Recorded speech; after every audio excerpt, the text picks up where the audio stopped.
Nesses dias eu li uma notícia no jornal Valor Econômico que falava que o hidrogênio verde era capaz de atrair investidores com a promessa de descarbonização. Hidrogênio verde. Depois eu me espantei quando vi que existe o hidrogênio cinza, o hidrogênio azul. Você faz ideia do que é isso? Bom, se não, eu convido você a permanecer aqui na Universidade da Química, mas se você souber, continua aqui também. Talvez você aprenda alguma coisa nova.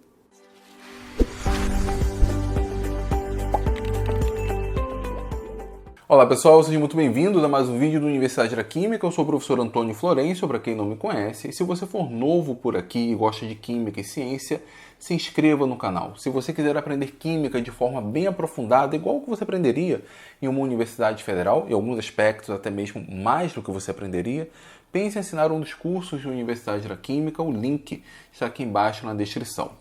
Pessoal, vamos falar então sobre esse arco-íris de hidrogênio, hidrogênio verde, hidrogênio azul, hidrogênio cinza. O que é isso? Bom, antes de explicar para vocês essa classificação, tenho que deixar claro qual é o intuito dessa classificação. Já há muito tempo falamos que o hidrogênio seria o combustível do futuro. Precisamos mudar a nossa matriz energética, precisamos sair dos combustíveis fósseis e obtermos energia de forma mais limpa. E o hidrogênio ganha bastante destaque nisso porque o produto de uma reação, por exemplo, com hidrogênio seria a água, né? Utilizando ele como fonte de energia. Nesse contexto, estamos então tentando encontrar métodos adequados, métodos eficientes, baratos, enfim, para produzir hidrogênio, mas que não agrida o meio ambiente, porque não adianta tentarmos produzir um combustível limpo, como seria o H2, o hidrogênio, mas durante esse processo termos associado uma pesada pegada de carbono, ou seja, consumirmos carbono, liberarmos CO2 durante o processo. Então, essa classificação em hidrogênio cinza, hidrogênio azul, hidrogênio verde, está associada não à substância em si, porque a substância fim é a mesma, é o hidrogênio, porém está associada ao método. E aí, quanto mais bonita, entre aspas, for a cor, a princípio seria um método mais adequado, um método mais limpo. Quanto mais essa cor lembrar a sujeira, estar associada à sujeira, bom, aí pensamos em um método que tem uma pegada de carbono maior. Então, obviamente, entre cinza, azul e verde, o cinza seria ali a cor, infelizmente, né, para quem gosta de cinza, um pouco mais desmerecida, porque lembra fumaça. Então, vamos à classificação. A princípio, essas três classificações. O que é o hidrogênio cinza? Bom, o hidrogênio cinza é o hidrogênio produzido pelo método que nós estamos mais acostumados, que é a partir de combustíveis fósseis, ou a partir de carbono, ou derivados de carbono, se preferirem. Então vejam, eu quero produzir um combustível limpo, quero produzir H2, só que durante o processo eu produzo gás carbônico. Então o negócio não fecha muito, né? Talvez não seja muito interessante esse processo. O que nós chamamos de hidrogênio cinza, especificamente, é o hidrogênio produzido pela reação que vai aparecer aqui para vocês, que é a que nós chamamos de reforma a vapor do metano. Pegamos o metano, ele reage com água, produzimos H2, produzimos hidrogênio, combustível fim, porém, durante o processo, produzimos CO2. Para cada 4 mols de H2, produzimos 1 mol de gás carbônico. Então, nós temos uma pegada de carbono associada a esse processo. Temos a liberação de CO2. Esse talvez não seja um método tão adequado, e por isso ele é classificado como hidrogênio cinza. Em contrapartida, o que seria um método mais limpinho, ou seja, o exato oposto conceitualmente, não quimicamente. O exato oposto conceitualmente, ou seja, fazermos hidrogênio, produzirmos hidrogênio de uma forma completamente limpa, seria o chamado hidrogênio verde, né? O verde sempre lembrando o meio ambiente. Esse hidrogênio verde seria produzido pela eletrólise da água. Então, vocês vão ver a reação aí. Temos a água, ela passa por um processo de eletrólise, sofre uma reação de óxido-redução, temos como produtos o H2 e o oxigênio. Bom, esse é um processo caro, porque para produzir o hidrogênio dessa forma é necessário energia elétrica. Enfim, já foi um processo mais caro, hoje talvez seja um pouco mais barato, mas ainda assim não é viável. Gasta-se muito para isso. E outra coisa, para ser considerado hidrogênio verde, o processo tem que ser limpo mesmo. Então, a energia elétrica utilizada tem de vir por fontes renováveis, como, por exemplo, a energia solar ou a energia eólica. Não adianta, por exemplo, utilizarmos uma termoelétrica, porque aí também temos uma pegada de carbono associada, e esse hidrogênio então não seria verde. Então, entre o processo mais comum, que é o hidrogênio cinza, viável, porém com a pegada de carbono, e o hidrogênio verde, que seria o processo ideal, porém mais caro, mais difícil de ser implementado nas condições que nós temos hoje, para chegar então a um caminho do meio, temos o chamado hidrogênio azul. O que seria o hidrogênio azul? O hidrogênio azul seria o hidrogênio obtido pelo método do hidrogênio cinza, por exemplo, ou seja, um processo que envolva produção de CO2, porém com a preocupação de estocar esse gás carbônico.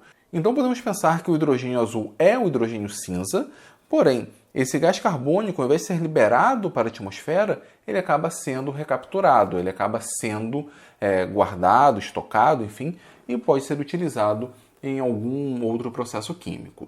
Temos algumas críticas a esse processo do hidrogênio azul, porque talvez não seja tão eficiente assim, talvez essa estocagem de gás carbônico não seja eficiente, o gás carbônico pode escapar em partes, temos ali o gás carbônico fujão. Para tratar esse gás carbônico, podemos utilizar o metano, por exemplo, e aí temos também o metano fujão, que é um gás estufa, aliás, um gás muito mais eficiente como gás estufa do que o gás carbônico. Então, temos aí algumas críticas ao processo e esse processo tem que ser melhorado, tem que ser implementado. Só que o povo é criativo e aí criaram várias subclassificações do hidrogênio que foi transformado literalmente em um arco-íris de hidrogênio. Lembrando, essas cores estão associadas ao processo. Isso me lembrou muito, por exemplo, a classificação dos lanternas verdes. Inicialmente tínhamos apenas os lanternas verdes, lá o sinestro como lanterna amarelo, e de uma hora para outra tivemos o arco-íris de lanternas, inclusive indo além do espectro visível. Há pouco tempo lançaram o lanterna ultravioleta.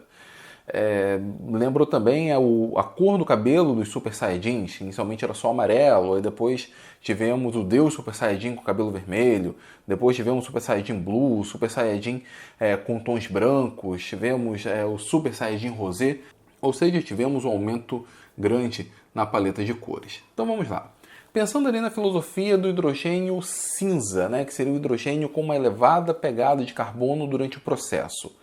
O hidrogênio cinza seria o hidrogênio obtido especificamente pelo método que eu falei com vocês, que é a reforma a vapor do metano. Mas nós teríamos outro método para produzir o hidrogênio, muito utilizado na China, que é a chamada gasificação do carbono. Então o método utiliza carbono para produzir hidrogênio.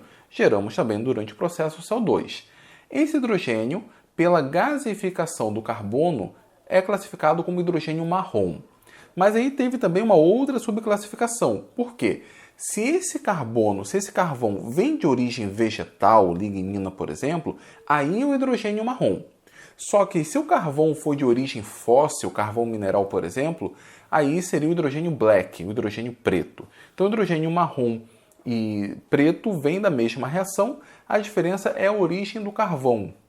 Então o hidrogênio marrom e preto, na verdade, vêm da mesma reação, a diferença fica na origem do carvão, na origem do carbono. Bom, agora pegando uma estratégia um pouco mais limpa. O verde seria o ideal, mas existe, por exemplo, o hidrogênio pink, o hidrogênio rosa. O que seria o hidrogênio rosa?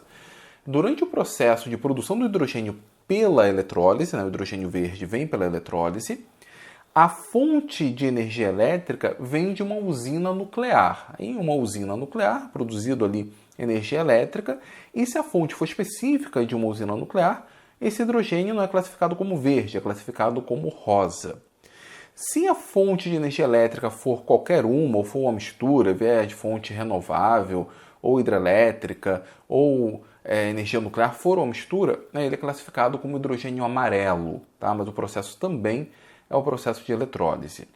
Bom, temos também o hidrogênio turquesa. O hidrogênio turquesa, apesar da cor ser parecida com o azul, ele é bem diferente.